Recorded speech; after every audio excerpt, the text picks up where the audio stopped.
Thank you very much, Southampton, for coming out this evening. Bless you for coming. This was the first date on this tour to sell out. I went to a venue called the Harlow Square when I first went to college. I learned about politics, I learned about art, I learned about literature, and I learned loads more about music. And if that place didn't exist at that point, I would have been an isolated young man in an alien town. So if we all left and just went to the meccas of like Brighton and Bristol, Glasgow, etc., then these places would all just close down because there wouldn't be anyone to like run them or look after them. Going Deaf for a Living, the story of a music fan, which is not just my story, as I hope we'll discover, because we all suffer from the same symptoms of madness that takes over you when you fall in love with a band. First time I saw Radiohead was in the Borderline, that's threatened with closure. The first time I saw Coldplay was in the Camden Falcon, which is now shut. I can give you a whole list of where some of the influential bands who helped shape music for the past 20 years cut their teeth in London, and those venues are all shut. Welcome to the 6th annual Venues Day. I'm delighted to be here as a fresh new patron of the Music Venues Trust. It's the largest gathering of grassroots music venues in the world, with over 250 venues represented here today. Not all of our members are grassroots music venues. Some of them are pubs that put on music that aspire to being more of a music venue. Some of them are multi-space art centres, multi-art form art centres, but they, for their local community, they're the place that put on developing music. We have to talk to our members because without them, we could be doing something that's not important. So we need to listen to the people we represent and they will tell us, and from that we'll work out what we do next. The Music Venue Trust exists and has already managed to raise some money, and it has put in place a support network for venues under threat. I think it's an amazing thing. There's a lot further to travel.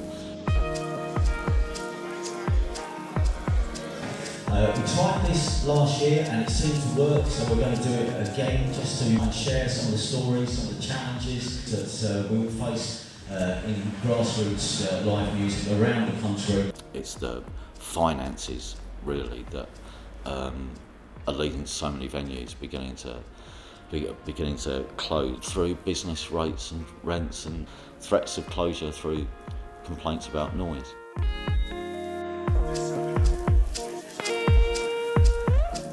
You have to work like double the amount of hours that you get paid because it's a passion. This is a labour of love. It's extremely stressful. It's mentally taxing, like the hours that I dedicate to, making this venue work.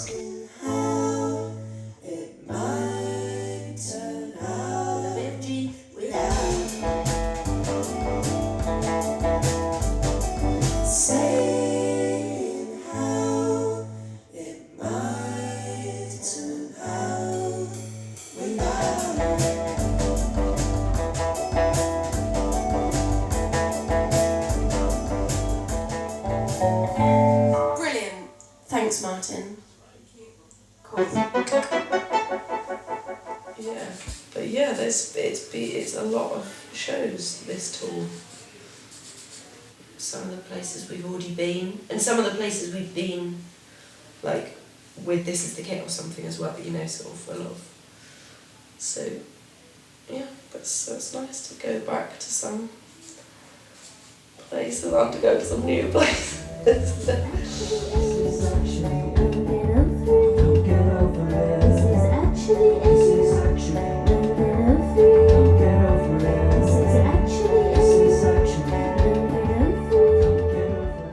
Watching my first performance on Jules Holland being aired while I was back out on tour, and it was just incredibly special. And having the venue kind of cheering me along, it was awesome. And it's not just about record deals and becoming hugely successful and famous. It's about working musicians. It's about working musicians who are bringing not only well-being to their own lives, but to the community and offering that culture to a local community. Great to see people having a good time, but to me the greatest audience response is to stand at the front and see an audience in tears. Not because they've wasted a tenner or whatever, but because they're overcome by the beauty of what they're seeing. The closure of so many venues is to me an example of latter-day cultural vandalism. I mean, it's nothing less, really.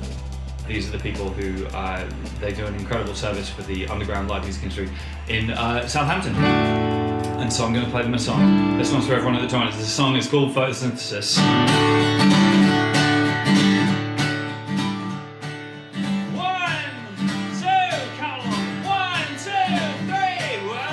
Hi everybody, is anybody there? And that's here. Instagram Live over there as well. Yeah. I don't know how to tell if people are tuned in, but if you are, give us a like or a hello or a wave or something. One person watching allegedly. 11, okay, here they come.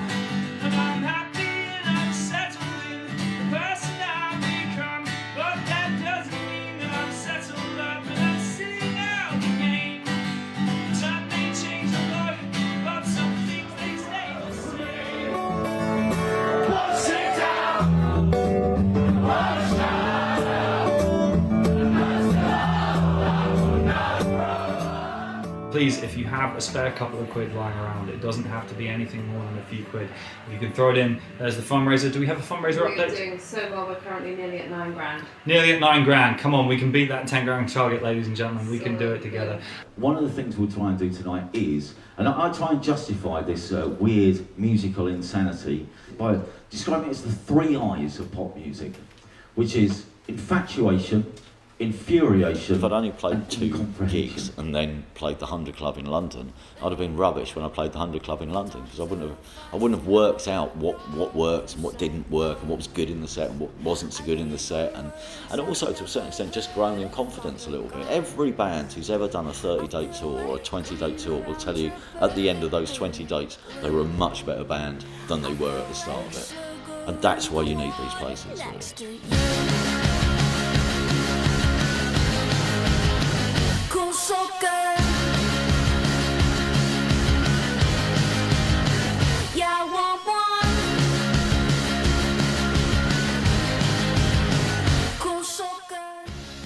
One night I could be doing 3 shows by myself, but we don't have the staff to pay, so I'll be like running around from 10 a.m. till 2 a.m. I'd be lucky if I get paid like £40 for that.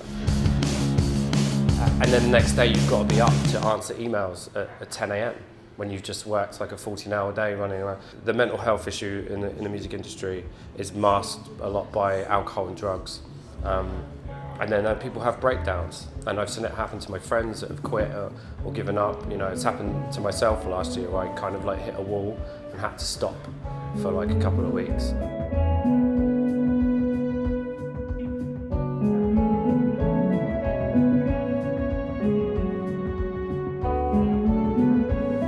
Not so much the venues being home, more sort of like the people you're with being at home, because then, yeah, it is hard being away, but it's also quite hard going back as well after you've been away. The readjusting back home, but yeah, the mixture. A realistic dream.